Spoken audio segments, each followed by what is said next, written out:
to Cream of the Crap. I'm your host, Pam Montanez, and today I am joined by people pouring wine.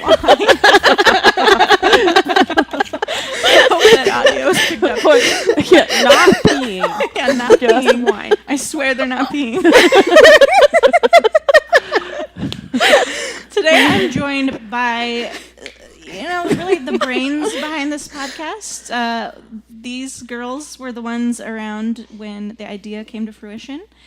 And they are Mary Fidler, Heather Steinbach, and Lauren Zachary. Welcome to the show. Thanks for having us. Thank you. So, does anyone remember how the name of this podcast or the idea of this podcast happened like a week and a half ago? Only the specifics, not the title. I remember the statistical portion of 17%. Okay. That's Then, all. Mary, do you want to tell us? Well, we went and saw this movie called The Hustle, and I saw on Rotten Tomatoes that it only had 17%, and you were like, do you want to see it? And I said, well, yeah, it has 17%, so I'm good to go. And that's all I remember. Naturally. Yeah. Yeah.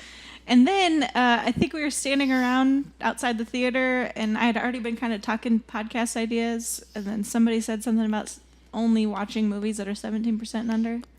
It might have been me. It might have been you, Lauren. I think it might Sounds be. like the kind of thing Yeah, I would It suggest. sounds like the brilliant idea. Yes. And so really this podcast idea came from this movie. So we really, regardless of how we feel about the movie, we have a lot to thank The Hustle for. We Yeah. do. We do. Thank you. Now, since then, I don't know if anybody's been checking in on its Rotten Tomatoes rating. Yes. No. It is now 15%. Shit. Damn. Fuck. So, we have to change the whole podcast. We're starting over. All right. So today, we are talking about The Hustle. And I know Lauren already read a synopsis to the gang before we started recording. But for our listeners, I shall read another synopsis. Josephine Chesterfield is a glamorous, seductive British woman who has a penchant for defrauding gullible men out of their money. Into her well-ordered, meticulous world comes Penny Rust, a cunning and fun-loving Australian woman who lives to swindle unsuspecting marks. Despite their different methods, the two grifters soon join forces for the ultimate score, a young and naive tech billionaire in the south of France. So that was the movie. Thanks for listening. Main cast is Anne Hathaway, who plays Penny, Rebel Wilson, who plays Josephine. It's rated PG-13.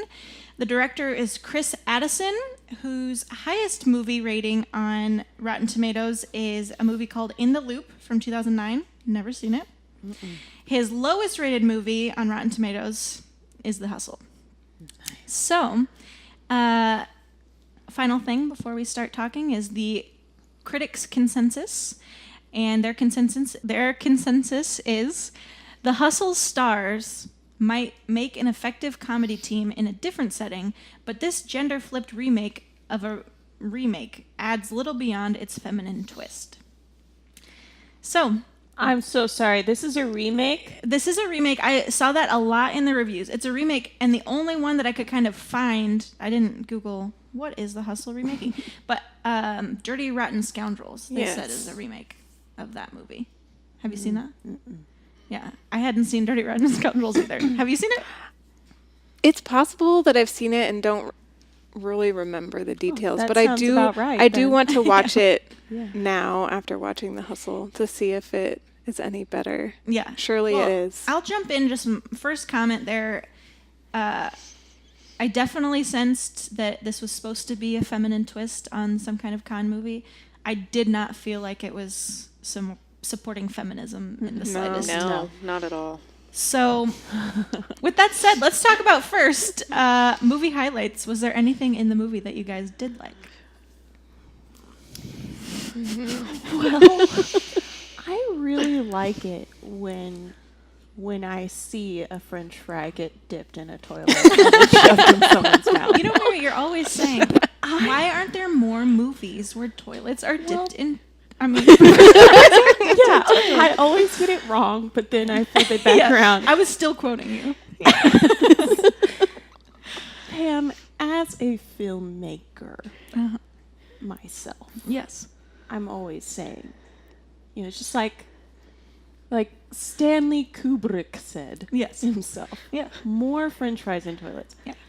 And this gave me the best version of that I've ever seen in my life. Well, I just think of comedy greats. Who are they? List them. You know like, them. Like Mickey Mouse. Like Mickey Mouse. Mickey Mouse. SpongeBob. Goofy. SpongeBob. Pluto. Minnie Mouse. We Mouse. can't forget the women. Every single one of them. I've read the biographies for every single one of those comedians. Mickey Mouse. Every single one includes French fry toilet comedy. I know. And this movie achieved it. Minnie Mouse. Wow. Autobiography. Riveting. Yeah. Yes. Yeah. That's the only word that was in the autobiography. It's called riveting. Period. That was the whole book. Polka dots and gloves, I think, is what her first autobiography. Yes.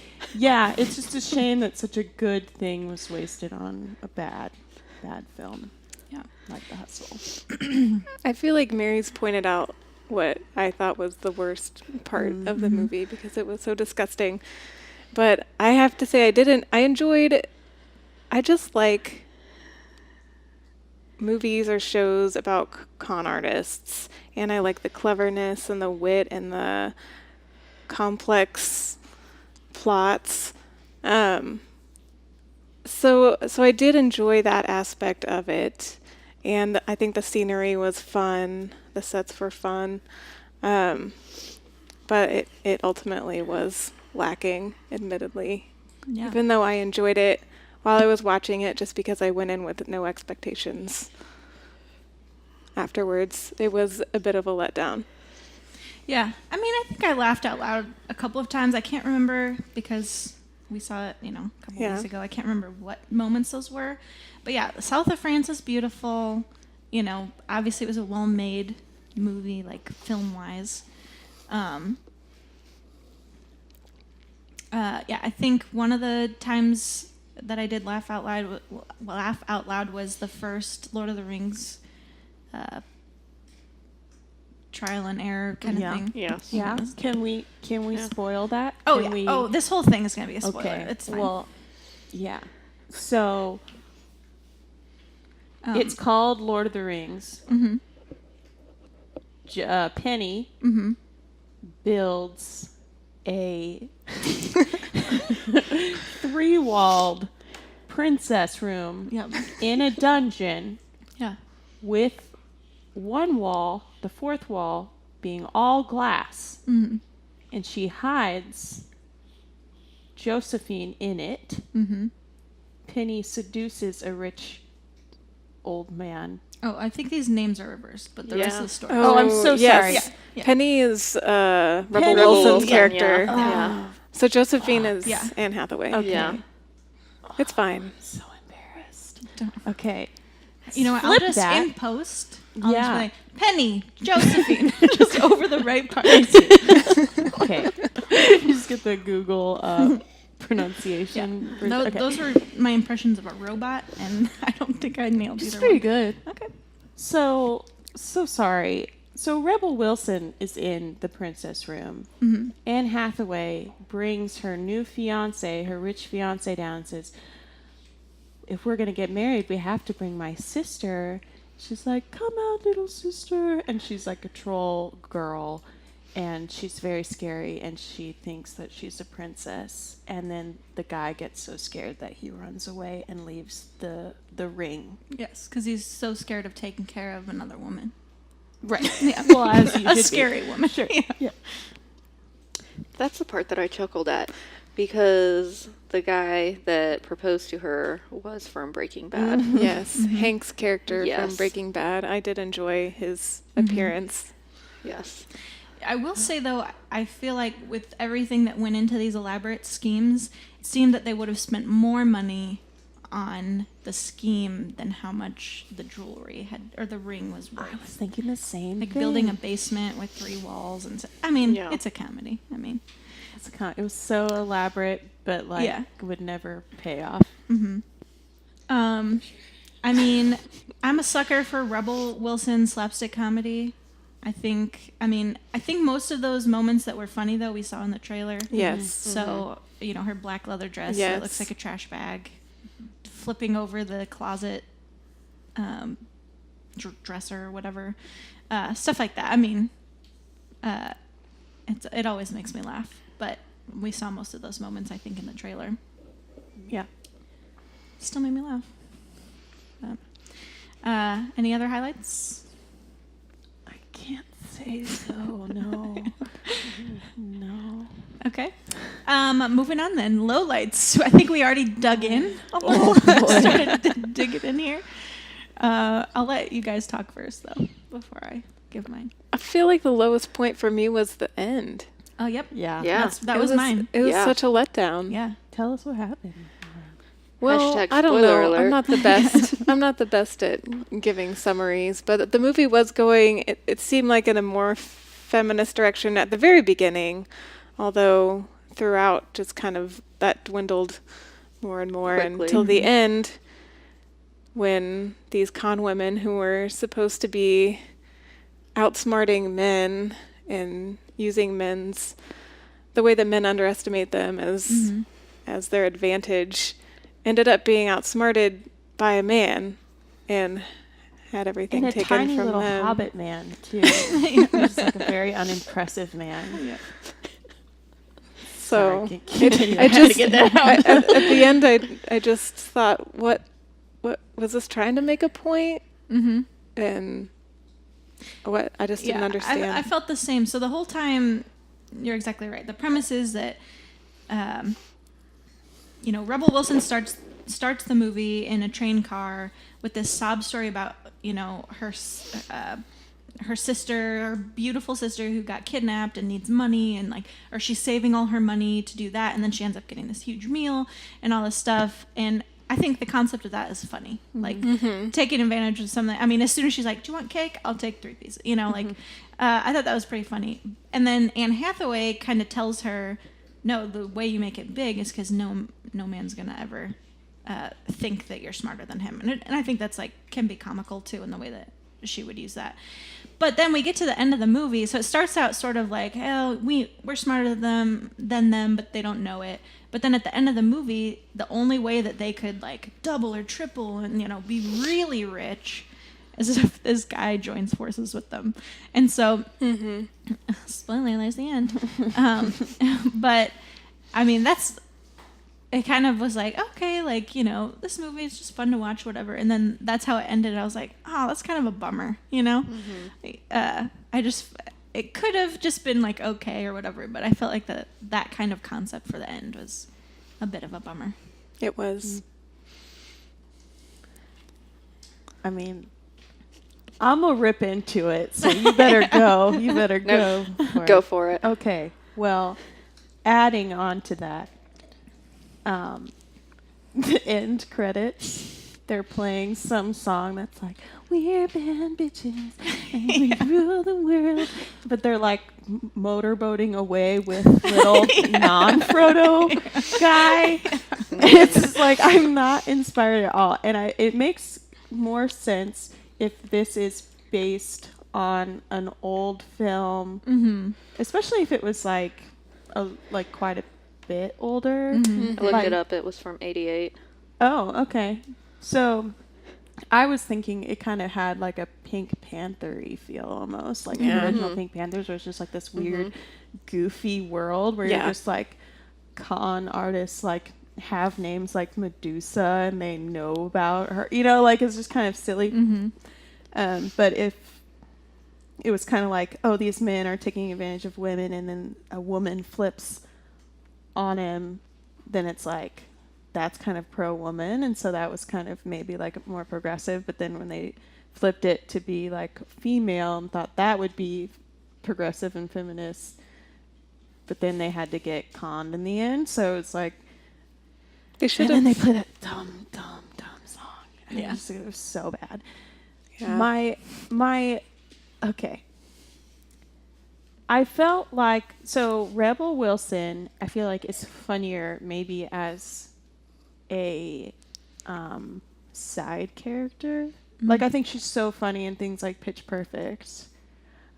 But maybe she just wasn't used well. But I mean, I don't want to like unleash the minions of Anne Hathaway on us and on this house. But I was like, she was like unlikable, but not because she was a crook. Like, I felt like she was so overdone. Like, it was just like, isn't Anne Hathaway like likable and a good actress? And in this movie, it was just like really strange. It was like young girl pretending to be a British person, and then they kind of hinted that maybe her accent wasn't genuine, but then they never explained it. And I actually didn't explain anything about anyone and where they came from at all. Yeah. So you're kind of like, I don't. That's probably why we don't even remember anything, because it was like, that's true. I was like, oh, stealing, and then that's it. I was done. Also, very beginning of the movie, there's like a lot of stuff where, like the way that Rebel Wilson's character Penny gets to France or decides to go to France is she's running away from a con. She sees a flyer in the parking lot that just says "South of France, like you should go" or something, and then she's in France. We're just like full of little things like that were just like, oh, I guess we're doing this now. So anyway, I guess that wasn't as harsh as I thought. No, I definitely agree. And that moves kind of to the next question, was how did you think the acting was and how did you think the story was? And I totally agree with you on Anne Hathaway. Whatever accent she was doing, it wasn't good at all. When I first heard it, I was like, oh, this is going to be one of her fake accents, but it's the one that she carried for the show. Yeah. So yeah, I didn't think that was great. Rebel Wilson's acting I thought was on par for other Rebel Wilson things. I just didn't think the story was very good. Did she carry her Australian accent for the whole movie? Okay. Yeah. I feel like she didn't for some reason, but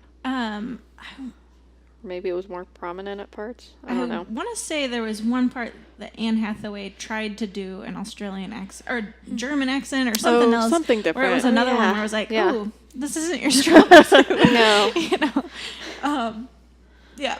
I mean, I thought Rebel was right on par with the kinds of films that she was does. like herself, yeah. But, not the strongest Anne Hathaway. Honestly, Princess Diaries was a little more better acted. Yeah, and that's like a Disney teen movie, and yeah. she was like so much. Don't get me wrong. Better. That movie was played and then rewound and then played and rewound in the house that I grew up in. Maybe by me, maybe by not. But that is neither here nor there. As far as the accent goes, I guess my impression was that it was bad because it was like fake and overdone and that it was supposed to be funny. But I think Mary's right in that they just didn't develop the characters enough. You didn't know anything about their backstories, and so there wasn't enough depth there to maybe care about the characters in the way that you like to whenever you watch movies, and especially because it's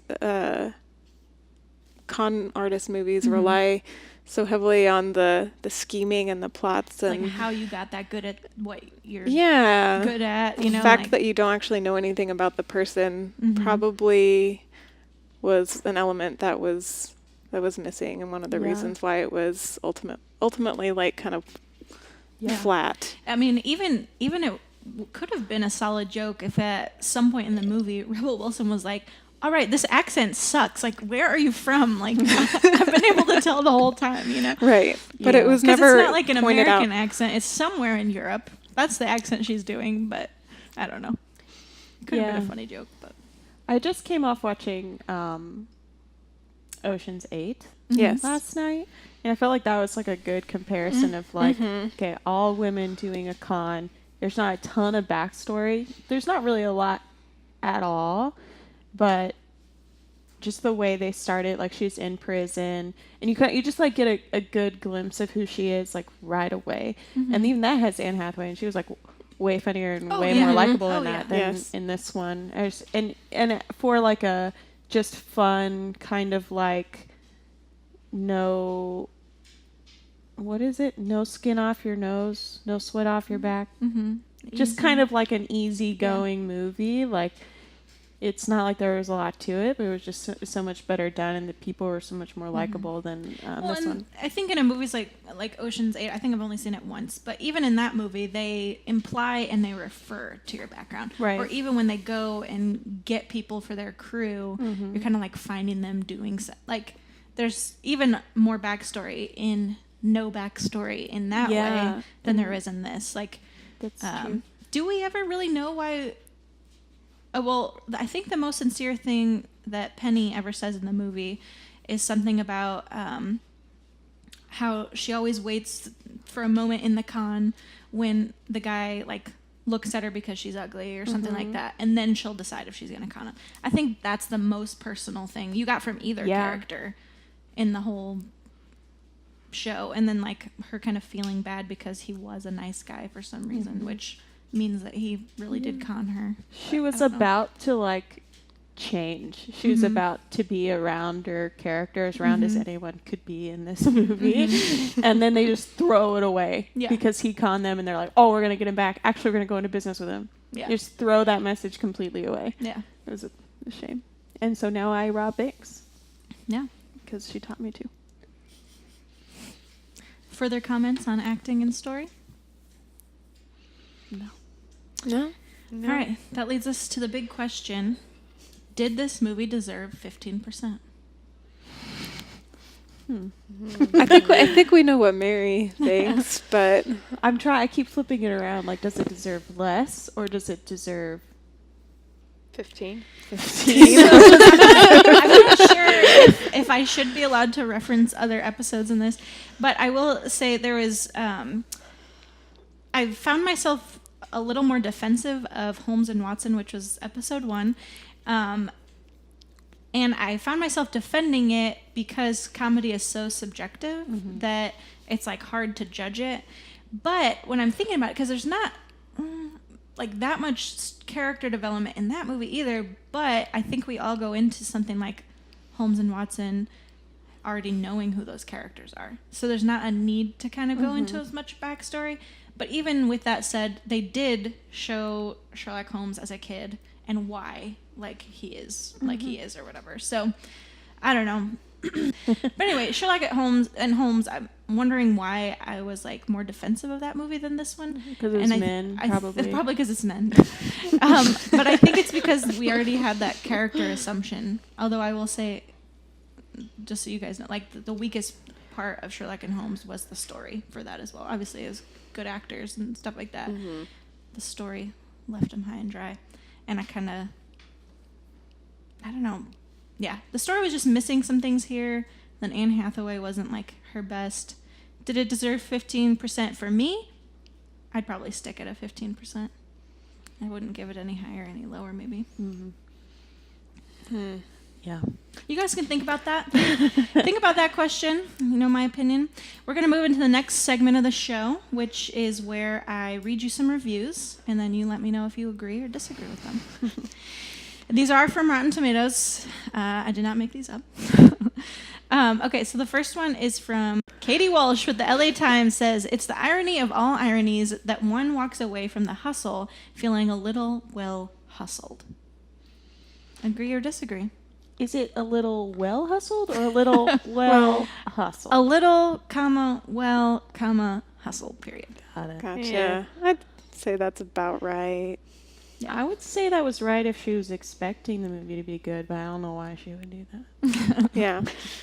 I think, you know. If she looked on her own site. This is America. Yeah. It is innocent until proven guilty. Okay. I think even knowing how bad it was going into it, we all knew it had a 17%. Yeah, that is true. And we knowingly made the decision to purchase tickets anyway and watch it. Yeah. But still with the setup, with the seemingly feminist setup, and then the twist at the end. Yeah. It still was even more of a letdown than That's where it drops to 2%. Anticipated. Yeah. I really had no expectations going into the movie because I really didn't know a lot about it. I honestly thought in my mind that we were going to see Longshot. You were very disappointed. So I was very disappointed. It's very sad. So Heather can give us some fresh perspective. She went in thinking, what, 60%? Yeah, I was thinking it was going to be a better movie, and really the best part of the movie was the pizza and beer I ordered. Nice. There you go. All right, next review. Richard Roper from the Chicago Sun-Times says, even with a running time of 93 minutes, The Hustle felt about an hour too long. I agree. Ooh, yeah. It deserved a minute for every point on Rotten Tomatoes that it had. I would That it say. had? So you're giving it 17 minutes, not 15? Whoa, let's not just like put words in my mouth. I just want you to know this podcast will last forever. So like, no, I would actually, my math is off because he's saying it deserves 33 minutes. Mm-hmm. I'm saying it only deserves between 15 to 17. It should be a Pixar short. actually, maybe it would have come off a little more clever if it was. Yeah. Yeah. All right, next one. Rafer Guzman. Just kidding. This is an old review from the last movie. That is someone's name, but that was from the last one.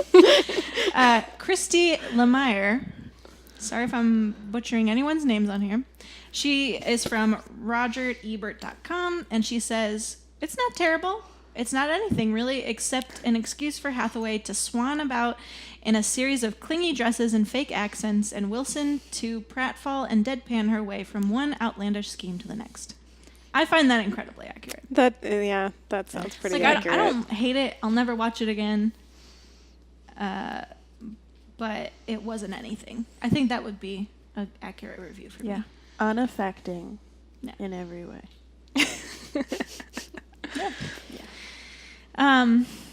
Okay.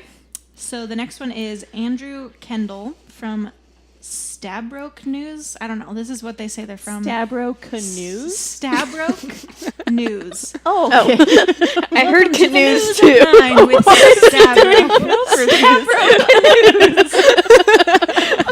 Stabroek. He says, it's incredibly slight and foolish, but it ends up committing to its ridiculousness in a way that I could not help but respect. No. Agree or disagree? Interesting. No respect. Well, he is a canoe salesman.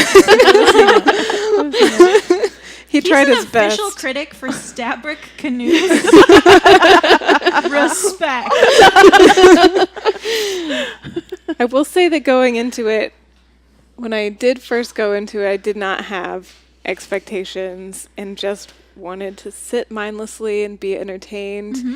And so I didn't have any strong feelings one way or the other immediately coming out of it. It wasn't until after I kind of thought about it more and read the reviews and then watched an actually good comedy, The Long Shot, the Yep. next week Yep. that made me realize what comedy could be and how short The Hustle fell.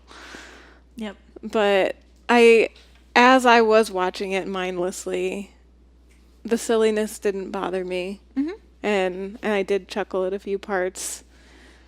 Yeah. And what didn't feel, I wasn't feeling critical that night Yeah. of anything. I definitely I swing back and forth between not wanting to be super critical of people trying to make people laugh. I mean, I think I heard a stand-up once say someone told him his laugh was terrible, and he's like, oh yeah, wait till I'm like the most vulnerable and sincere and give you this genuine laugh, and you're like, that was disgusting. Like, like I feel kind of the same with comedies, is it it's supposed to make someone laugh and we're ripping it apart. But then you're exactly right. We go see someone who did it really well, and I was like, oh yeah, that was good, I guess. Okay, so those were all official critics. Next, we're moving on to just 2 more reviews, and they're just by regular people who submitted them. I mumble way too much to be on a podcast, guys. I don't know how we communicate as friends. I'm realizing as in this podcast. Much divination. Yeah. TV. They make me write a lot of things down. So these two regular reviewers, one of them, her name is Janet, and she says, it had some funny parts, but it was kind of boring. 2.5 stars. Kind of like this review. I like Janet. Oh, man. That review was funnier than the whole movie. Yeah. That's the problem. Yeah. And then Divine, I don't know. He gave it 5 stars, and he said, loved it, hoping they came out with another. I thought we'd end on a positive note. Yeah. It already felt like a sequel. That's what I was thinking. And even like the bad guy who was Medusa, Yeah. they were like, just kidding, it's not Medusa, it's her nephew. And it's like, whoa, but you don't know who Medusa is at Yeah, all. you never Yeah. know. Where was Medusa? I wonder if Medusa So- was in Dirty Rotten Scoundrels. You think? Yeah, well, it must have been the woman that conned them in the Yeah. original. Maybe. Surely. We need to they're watch just- that. Yeah. Referring to the actual Greek myth. So if there's a second Hustle, for sequels, is there like a mathematical equation for like, is it like half the percentage of the first movie is the sequel's rating on Rotten Tomatoes? Oh. Or Getting can we scientific. expect a Hustle 2 to be a 7.5%? Man, do you think they'll do one? No. After I these mean, reviews? they do have a lot of questions they need to answer. It is true. Maybe the sequel. Demand If the Hustle 2 goes into in-depth backstory, maybe it's gonna double its score. So final thoughts. None of us really loved it, but you have to give me your percentages on this. I gave it 15, no less. Mary? I'm trying to think math-wise. Less or equal to 15, probably. You have to give me a whole number. Oh, 15. 15. Heather? I really did not enjoy the movie that much. Hey. I'd probably have to go lower than 15. Okay. Oh. You know, maybe like a 12%. All right. Lauren? You know, I have fond memories of just that evening spent with friends. Aw. And if I'm going to just be honest with how I was feeling in the moment, I might go with like a 25%. I'm going to be generous. All right. Beep bop boop bop beep. Our average cream of the crop score for this movie, 16 and 3/4. The original. That's great. I think if you're going to give it a 25%, then a quarter of us has to be present with the person watching it because That's we true. were It makes it why that much better. we were why it was good for you. Yeah. Exactly. This is true. Okay. Man, Deal. that's all the scheduled programming for this episode. Anybody have any final remarks? Anything else you'd like to add? Yeah, The Hustle was great. You should all watch it. Low bars here. And that was episode 2. Thank you so much for coming and being on the podcast. Thank you, Pam. Pam. Thanks for having us. Cream of the crop. Thank you so much for listening to episode 2 of Cream of the Crap. Guess what? We're now on a few more platforms. We've got YouTube, Podbean, Spotify. We just submitted to iTunes. Anywhere of those places that you want to listen, please find us and like us. Also, find us on Instagram @ExtraWhip. See you at episode 3.